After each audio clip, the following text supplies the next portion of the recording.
আসসালামু আলাইকুম। আজকে মাংসর ভর্তা বানাবো। তো দেখেন, এখানে নিয়েছি পেঁয়াজ, আদা কুচি, কাঁচামরিচ, রসুন, এক পিস মাংস নিয়ে তারপরে আমি এখানে কুচি কুচি কুচি করে কাটিয়ে তারপরে আমি মাংস কিমা বানাইছি। দেখেন এরকম করে কুচি কুচি কাটিয়ে তারপর সেচা পাটা পোতাতে সেচা দিছি, এরকম হয়ে গেছে। তো দেখেন গরুর মাংসের কিমাটা এখানে দিয়ে দিব এখন, তার সাথে দিয়ে দিব একটু পানি।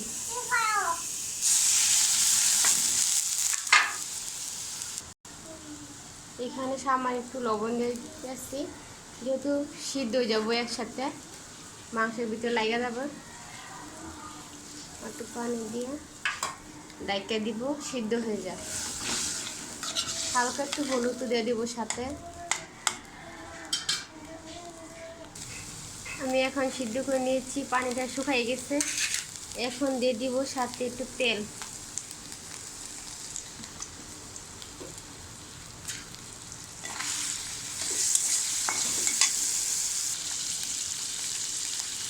তারপর দিয়ে দেবো কাঁচামরিচ।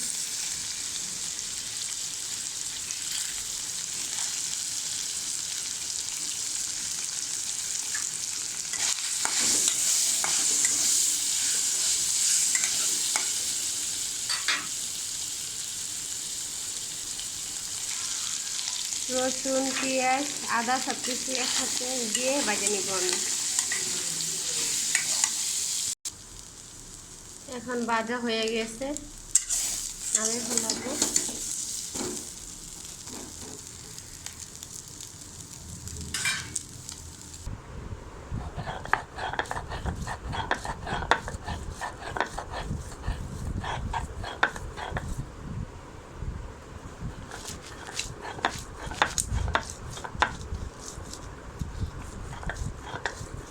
তো এই ভর্তাটা কোনো ভাগে শক্ত করা যাবে না, নরম থাকতে হবে, বাছতে হবে কম।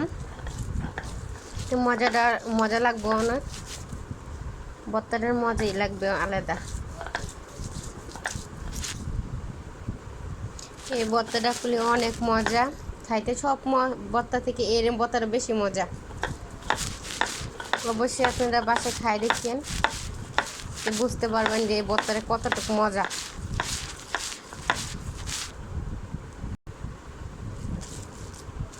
এই ভর্তাটা এত নিফাস করা যাবে না, তো আদা বাটা থাকলে ভালো ভালো লাগে, মজা লাগে অনেক।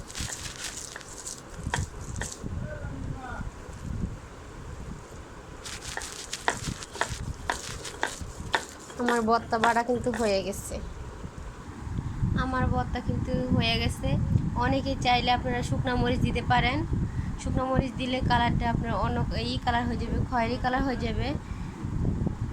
তো আপনারা এই ভর্তাটা অবশ্যই খাই দেখবেন, সাথে একটু লবণ দিয়ে দেবেন। আপনাদের লবণ কথা ভুলে গেছি, যে লবণ দিছি, আপনাদের ভুলে গেছি। আপনারা লবণটা দিয়ে অবশ্যই মনে করে, লবণ ছাড়া কিন্তু ভালো লাগবে না। লবণ অবশ্যই টেস্ট করে দেখবেন লবণ হয়েছে নাকি। তো অবশ্যই এই ভর্তাটা খাই দেখবেন, তো অনেক মজা হয়েছে ভর্তাটা খায় অবশ্যই জানাবেন আপনারা কীরকম হয়েছে।